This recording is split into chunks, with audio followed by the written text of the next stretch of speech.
പിതാവിൻ്റെയും പുത്രൻ്റെയും പരിശുദ്ധാത്മാവിൻ്റെയും നാമത്തിൽ ആമേൻ. എൻ്റെ പ്രിയപ്പെട്ട സഹോദരങ്ങളെ, നല്ല പ്രഭാതത്തെയും നല്ല ദിവസത്തെയും ഓർത്ത് നന്ദി പറയുന്നു. തമ്പുരാൻ ഒരുപാട് നന്ദി പറയുന്നു.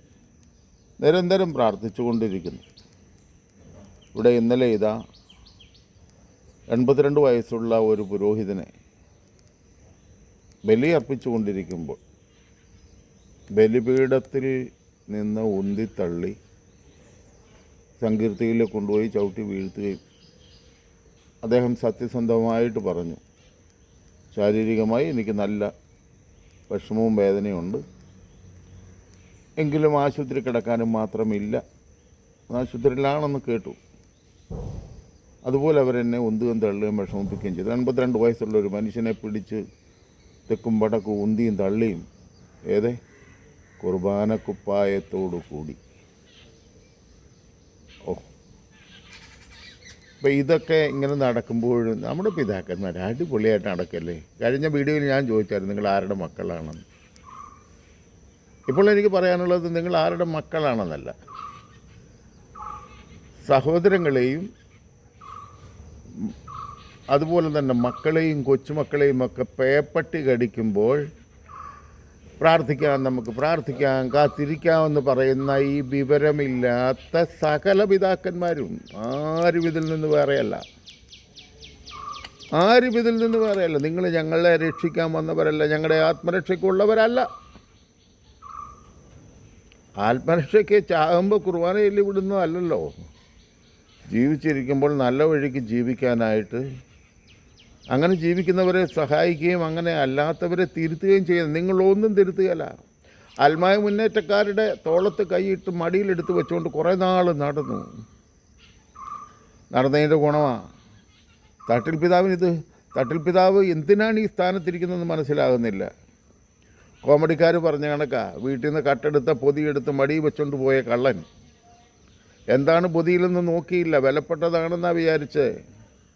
പക്ഷേ ആ പൊതി തുറന്നപ്പോൾ പേടിച്ചു പോയി, കാരണം അതൊരു അണലിക്കുഞ്ഞായിരുന്നു. ഇതാണ് തട്ടിൽ പിതാവ് ഉൾപ്പെടെ തോമസ് ലീഹായുടെ തോറാന ദിവസം കുർബാന ചെല്ലാമെന്ന് പറഞ്ഞതിനകത്ത് സമവായം ഉണ്ടാക്കിക്കൊണ്ടുവന്നതിൻ്റെ ഗുണമായത്. അണലിപ്പാമ്പിനെ മടിയിലെടുത്ത് വെച്ചത്തിൽ ആലോലിക്കുന്ന മനുഷ്യനെ പോലെ തകർത്ത് തരിപ്പണമാക്കി ഈ സഭയെ. എറണാകുളം അങ്കമാലി അതിരൂപതയിൽ നിങ്ങളെപ്പോലുള്ള കുറച്ച് നാണം കെട്ട മനുഷ്യർ മാത്രമല്ല ഉള്ളത്, പാവപ്പെട്ട വിശ്വാസികൾ കൂടി ജീവിക്കുന്നുണ്ട്. കുറച്ച് കള്ളന്മാർ, കുറച്ച് തീറ്റിപ്രാന്തന്മാർ, കുറച്ച് വലിയ വലിയ വസ്ത്രങ്ങളൊക്കെ, സ്ഥാനിക വസ്ത്രങ്ങൾ അണിഞ്ഞ് നടക്കാനുള്ള വെറും വൃത്തികെട്ട മനുഷ്യരായിട്ട് നിങ്ങൾ മാറി.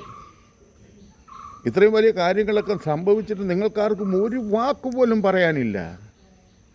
തിന്മയെ തള്ളിപ്പറയാൻ കഴിയാത്ത നിങ്ങളൊക്കെ ആരുടെ പിതാക്കന്മാരെന്ന് ഈ പറയുന്നേ?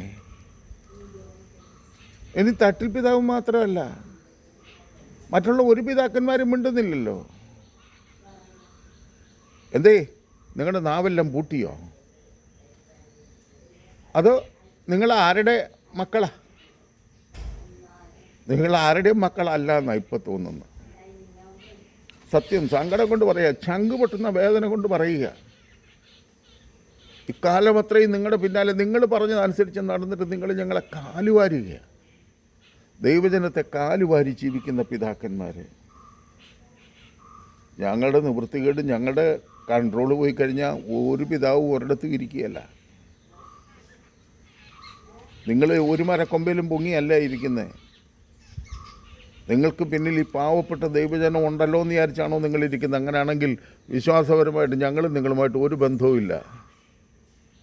എന്തെങ്കിലും നിങ്ങൾ ചിന്തിച്ചിട്ടുണ്ടോ? നിങ്ങൾക്ക് എന്തെങ്കിലും കുർബാന നഷ്ടപ്പെട്ടിട്ടുണ്ടോ? കാരണം നിങ്ങൾ എവിടെയെങ്കിലും പോയി കുർബാന ചൊല്ലിക്കൊണ്ടിരിക്കും, അല്ലെ നിങ്ങൾ പ്രൈവറ്റ് മാസികയിലും. ദൈവജനത്തിന് സഭ പറയുന്ന കൂദാശ കൊടുക്കാൻ കഴിവില്ലാത്ത നിങ്ങളൊക്കെ മിണ്ടുന്നില്ല.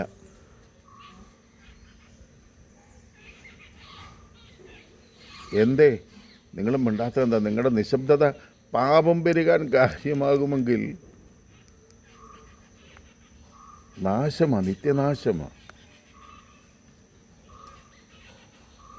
വേദന കൊണ്ട് പറയുക, ഉറങ്ങാൻ പറ്റുന്നില്ല രാത്രിയിൽ. ഈ കൊടിയ നാശം കണ്ടിട്ട് ഉറങ്ങാൻ പറ്റുന്നില്ല. നിങ്ങൾക്ക് അങ്ങനെ വലിയ കുഴപ്പമൊന്നുമില്ലല്ലോ, എ സി മുറിയിലൊക്കെ കിടക്കാമല്ലോ. കൂടുതൽ ഞാൻ തൽക്കാലം ഒന്നും പറയുന്നില്ല. മക്കളെയും സഹോദരങ്ങളെയും കൊച്ചുമക്കളെയും പേപ്പട്ടി കടിക്കുമ്പോൾ നോക്കി നിൽക്കുന്നു പ്രാർത്ഥിക്കാമെന്ന് പറയുന്ന പിതാക്കന്മാരെയും നിങ്ങളൊക്കെ പാഴ്ജന്മങ്ങളാണെന്ന് പറയേണ്ടി വരും. തൽക്കാലം നിർത്തുന്നു. ദൈവം നിങ്ങളെ എല്ലാവരെയും അനുഗ്രഹിക്കട്ടെ. അത് മാത്രമേ പറയാനുള്ളൂ. ആമേൻ. ഒന്ന് ഷെയർ ചെയ്ത് സഹായിക്കണം പ്രിയപ്പെട്ടവരെ.